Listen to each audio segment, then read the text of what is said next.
Did you know that millions of Americans unknowingly drink tap water contaminated with things like chloroform, forever chemicals, and microplastics? Even if your water looks clear, it might not be as healthy as you think. If you're worried about the quality of your tap water and want to ensure your family is drinking clean, safe water, choosing the right water treatment system is crucial. But with so many options available, I know just how confusing it can be. In this video, I'll break down a step-by-step process to help you find the perfect water treatment solution for your home's specific needs.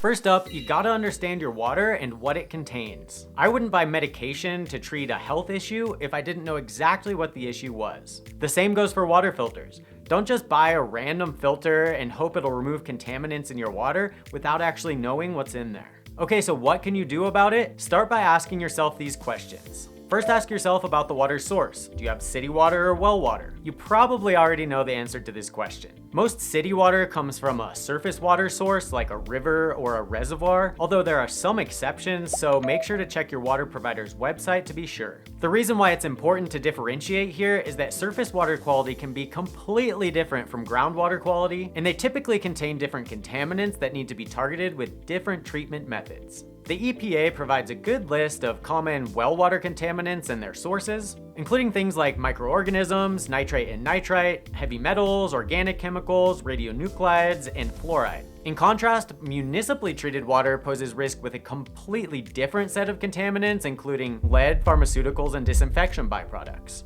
Surface water sources are also more likely to contain pesticides and other chemical contaminants due to runoff. So you can see there are certain types of contaminants that are in city water which are unlikely to be in well water, and vice versa, which is why it's so important to know exactly what type of water source you're treating. And this brings us to the next question to ask yourself: what's actually in my water? Since most contaminants don't have a taste or smell and can't be seen with our eyes, you'll need to do a bit more digging to get the answer here. If you're on city water, check your most recent Consumer Confidence Report, which your water provider is legally required to publish every year. They'll have it on their website, or you can find it with a quick Google search of your municipality, followed by Consumer Confidence Report or Water Quality Report. This will give you a list of the contaminants detected in your water at the treatment plant, along with other parameters like hardness and pH. The formatting of these reports does vary a bit, but most will show the EPA maximum contaminant level or maximum contaminant level goal for each contaminant detected,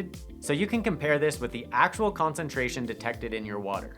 CCRs are a good way to get a basic understanding of your water quality, but keep in mind they're not going to tell you about contaminants that might appear in your water later on, like disinfection byproducts or lead, which might leach from a service line in the water distribution system. If you're on well water or you just want the most comprehensive understanding of your water quality, I strongly recommend getting it tested by a certified lab. There are a number of different labs out there, but I always encourage folks to check out Simple Labs TapScore product because I found it's the most comprehensive. It's super easy to use, and the reports are the most helpful and insightful. You can choose to test for specific contaminants, but in this case, you want the most broad overview that tests for as many contaminants possible in your water. So I'd recommend one of TapScore's core city or well water test kits. These are going to test for the most common contaminants in your water supply, and you can pick how comprehensive you want the test to be based on how much you want to spend. I personally think that lab testing is well worth the investment because it's the only way that's going to give you the full picture of your water quality at home.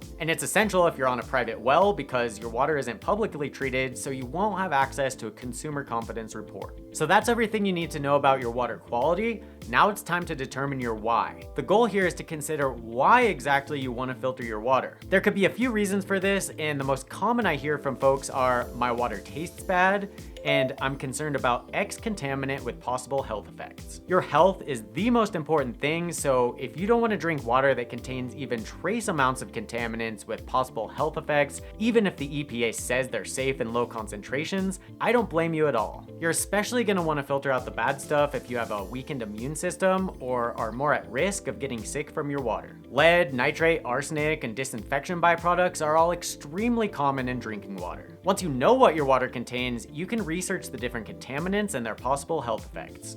You'll probably find that your water contains at least one contaminant that makes you stop and say, heck no, I'm not putting that in my body, no way. And there's your why. Like I said, improving your water's taste is another reason you might want to filter your water, and this is totally understandable. I personally hate the taste of chlorinated water, so I'm always going to use an activated carbon filter at the very least, just to get rid of that nasty chlorine taste and smell. Well water that has high iron content can have a metallic taste, and hydrogen sulfide causes that gross, rotten, eggy smell. Your why might also be related to what's going on in your plumbing, especially if your water contains contaminants that might stain or damage your appliances like hardness, iron, or manganese. In this case, extending the life of your plumbing and appliances might be the priority. Having a filtration system can also provide peace of mind in an emergency where clean water might be scarce. There are so many reasons for using a water filter, and you might honestly have more than one. Whatever your why for treating your water, it's super helpful to have this clear in your head because it'll help you in the next step. If you're finding this video helpful, do me a huge favor and give it a like. Now, you want to make sure you're getting the right water treatment that solves your specific water quality issues and aligns with your why. I always encourage people to start by looking at their specific application, or in other words, what it'll be used for. If you just want to filter your drinking or cooking water, a point of use filter is your best bet. Point of use means exactly what it sounds like. It filters water at one specific location where it's used, most commonly your kitchen sink. But going back to your why, if your water contains contaminants that could damage your plumbing, or you want filtered water throughout your entire home, you'll benefit from a point of entry system. Point of entry means the water is treated as it enters the home, and these systems are often more commonly referred to as whole home filters or treatment systems. This means all your faucets, fixtures, showers, and water-using appliances are going to be using filtered water, so they're not getting stained or damaged by the contaminants targeted by the treatment system. Another thing to consider here is your living situation. Do you live in a house or an apartment or condo? This could affect your available space, especially if you're thinking of installing a whole house system. And on a similar note, do you rent or own? If you rent your home, some landlords don't allow permanent installations, which makes point of use systems typically more renter friendly. So now you've got your application nailed down, you have your water test results, it's time to explore treatment technologies. When we talk about treatment technology, we really mean the treatment methods used to treat the water. Common technologies include reverse osmosis separation, carbon absorption, ion exchange water softening, and ultraviolet disinfection. The right treatment technology for you is obviously going to be different for everyone. Unfortunately, there is no one-size-fits-all solution for water treatment. It all depends on your specific water quality and your why, which is why I recommend getting those two things nailed down first before getting to this stage. You can leverage the data to guide you in this decision, which will help you be confident that you're buying a filter with the best technology for your situation. Here's how to use your water test results. First, identify your target contaminants. Look at all the contaminants listed in your test report and prioritize the ones you're most concerned about. Second, research treatment technologies. Find out which technologies are effective at removing your target contaminants. And last, choose a filter with appropriate testing or certification. Look for filters that have been tested by independent organizations like NSF or WQA to ensure they effectively remove your target contaminants. You may even need a combination of technologies to address all of your concerns. For example, if you have hard water and disinfection byproducts, you may choose a multi-stage system that combines water softening and activated carbon absorption. Start by addressing your most important concerns and add further treatment if needed. Now that you understand treatment technologies and have a good idea of your needs, let's explore the different water filtration system types to find the perfect fit for your home. Here are some examples of the most common options. Countertop systems are a great choice for renters and those who want a simple and affordable solution. These include gravity-fed systems like pitchers, water distillers, and systems that use a pump like countertop ROs. Under sink systems often offer higher capacity and more stages of filtration than countertop systems. They're a good choice for those who prioritize filtered water on demand and don't mind some installation. There are reverse osmosis systems that have their own dedicated faucet or direct connect systems that attach to the cold water line. Faucet-mounted filters are super simple and easy to use if you have a compatible faucet, and refrigerator filters, of course, provide cool, filtered water from your fridge. Shower and bath filters primarily filter chlorine and disinfection byproducts from your bathing water. And as I've already touched on, whole house systems treat all the water entering your home, providing treated water for every faucet, shower, and appliance. They're ideal if you have water quality concerns throughout your house or if you simply want filtered water for everything. However, they often require professional installation and are typically the most expensive option. Now that you've narrowed down your requirements based on your water quality and needs, let's go over the more specific considerations to think about when choosing a water treatment system. Certifications are the best proof a filter will actually work for your situation. Manufacturers can get their filters certified to NSF ANSI standards for both performance and also material safety. Look for NSF, WQA, or IATMOS certification to ensure the system addresses the contaminants you care about. You can check the certification databases linked in the description to verify a filter's claims. Next, look at the filter capacity or lifespan, which can be found on the spec sheet. Capacity refers to the volume of water a product can filter, whereas lifespan refers to the estimated length of time a product will last based on average conditions. Filter lifespan will vary depending on the type of filter, water quality, and usage. It's good to consider your daily water usage and how the capacity will affect the ongoing cost of replacement filters. Flow rate is critical if you're considering a point of entry system. You'll need to make sure your water pressure is sufficient even during peak times of usage, and that means installing a filter with adequate flow rate for your daily water requirements. Flow rate is less important for point of use filters, which won't potentially cause a drop in water pressure throughout the entire home, but it can still be a useful metric to consider because it tells you how fast you'll have access to filtered water. You might have specific preferences for different materials used in a filter system. For instance, some folks might want to avoid plastic in preference of stainless steel or glass. Material safety, durability, and quality are paramount when looking at what the system itself is made from. Since design quality isn't something you can deduce from looking at images or the product description alone, it's a good idea to look up reviews from folks who have actual first-hand experience using a filter. Design quality is a factor we discuss in detail when reviewing water filters, and we'll tell you exactly what we think about the sturdiness based on our own hands-on testing. Next, double-check the system's dimensions to ensure it fits comfortably in your designated space. This is important to mention because it's such an easy one to accidentally overlook, which can help eliminate the hassle of returning a system and requesting a refund. Along these same lines, and going back to your why, if counter space is limited or you want the flexibility to move your filter, consider the portability of the system.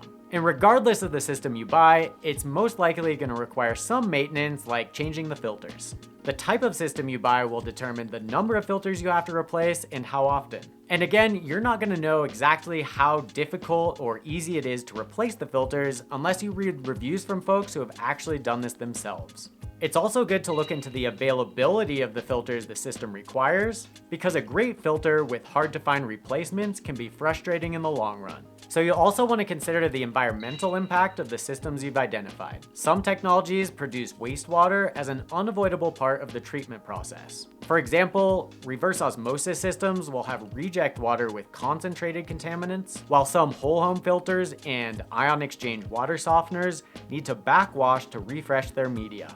We also like to look at the warranty and any guarantees that the manufacturer offers. Chances are you're not going to need to use them, but you never know. You don't want to end up with a defective product only to find out that you can't return it because there's no warranty. Warranty length typically varies based on system type, with cheaper filters like pitchers averaging 30 days, while whole home systems are often covered for at least a year. Also, I personally only buy a water filter if it comes with some form of money-back guarantee. If you follow the steps in this video, you should end up with a water filter that ticks all your boxes, but just because it's right on paper doesn't mean it'll meet all your expectations once you start using it. Now, if the manufacturer offers a guarantee, no problem. You can return it for a full or partial refund. I'll add here that it's super important to read the terms of any warranty or guarantee and look for any stipulations. Some manufacturers require that customers pay for the return shipping or a restocking fee, for example. Your budget is of course also going to determine the system you buy,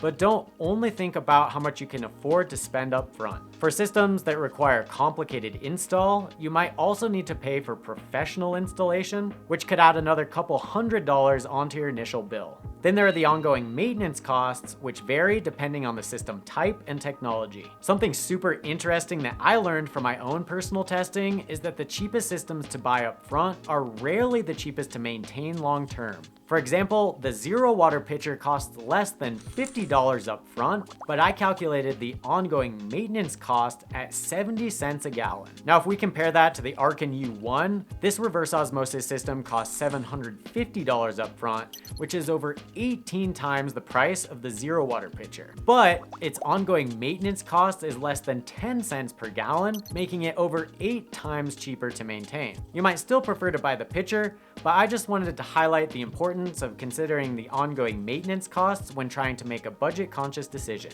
I mentioned this a minute ago, but if you're buying a system that's complicated to install, you might want to get a professional to do it for you.